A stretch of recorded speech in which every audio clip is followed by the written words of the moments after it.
मी गायत्री अण्णा राऊत कृषी महाविद्यालय खंडाळा येथील 4थ्या वर्षातील 8व्या क्षेत्रातील विद्यार्थी. यामध्ये आम्हाला कृषी कचरा व्यवस्थापन हे मॉड्यूल मिळालं. यामध्ये आम्ही गांडूळ खत तयार करत आहोत.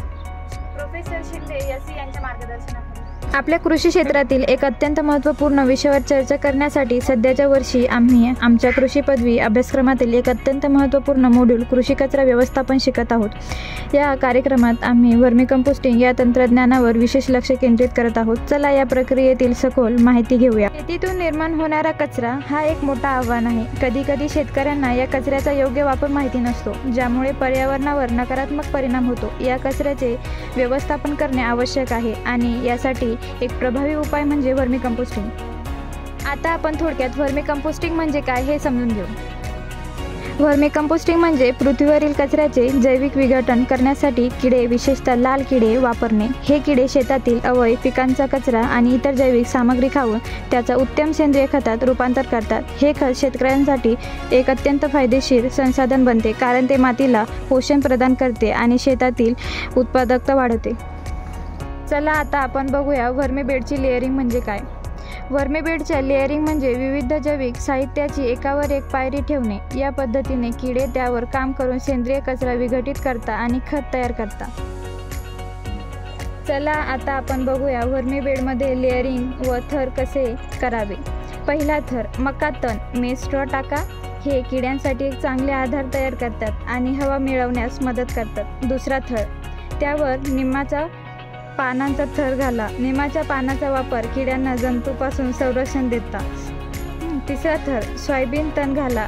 यामुळे किड्यांना अधिक पोषण मिळते आणि ते कार्यक्षमतेने काम करतात. चौथा थर पिकांचे तण घाला. यामुळे सेंद्रिय कचऱ्याचे अधिक प्रमाण मिळते. पाचवा थर गाईचे शेण कावडग टाका. यामुळे मातीला पोषण मिळते आणि किड्यांच्या कार्यामध्ये गती येते. पाणी प्रत्येक थरावर थोडे पाणी टाका, जेणेकरून बेडमध्ये ओलावा आणि आर्द्र राखता येईल. चला आता आपण बघूया गांडूळचे प्रकार जे आम्ही वापरलेले आहेत. आम्ही वापरत असलेल्या आयसेनिया फोइटिडा आणि युड्रिलस युजेनिया हे वर्म विशेषतः वर्मी कंपोस्टिंगसाठी योग्य आहे. हे वर्म जैविक कचऱ्याचे जलद आणि प्रभावी विघटन करतात, जे आपल्याला उत्कृष्ट सेंद्रिय खत मिळवून देतात. चला आता आपण बघूया वर्मीबेडचे तापमान कसे मोजावे. मातीचा थर्मोमीटर वापरण्याची प्रक्रिया खूप सोपी आहे. थर्मोमीटर वर्मीबेडच्या आतील भागात 8 ते 10 इंचापर्यंत टाकून तापमान तपासा. थर्मोमीटर ठेवल्यानंतर काही मिनिटे थांबा आणि नंतर तापमान वाचा. तापमान 25 अंश ते 30 अंश सेल्सिअस दरम्यान असल्याची खात्री करा. जर तापमान जास्त किंवा कमी असेल तर थोडी सुधारणा करा. वर्मच्या कार्यासाठी योग्य तापमान 25 अंश सेल्सिअस ते 30 अंश सेल्सिअस दरम्यान असावे. या तापमानात वर्म्स उत्तम प्रकारे काम करतात आणि कचऱ्याचे जलद विघटन होते.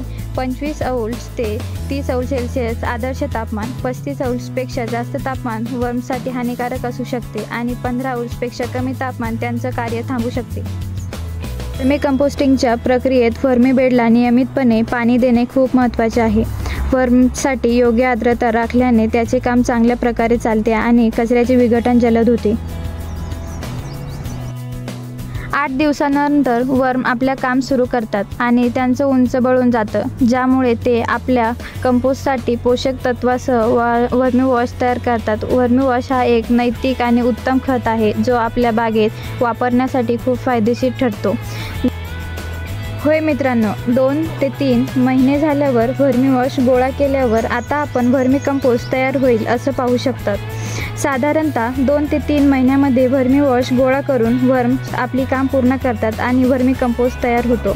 वर्मी कंपोस्ट तयार झाल्यावर ते काळे, मऊ आणि सुगंधी असते आणि आपल्याला आपल्या बागेत पिकामध्ये किंवा झाडांच्या मुळ्यांना उत्तम पोषण देण्यासाठी वापरता येते. तर 2 ते 3 महिन्यांनी आपल्या मेहनतीचा परिपाक पहा आणि आपल्या बागेत त्याचा उपयोग करा.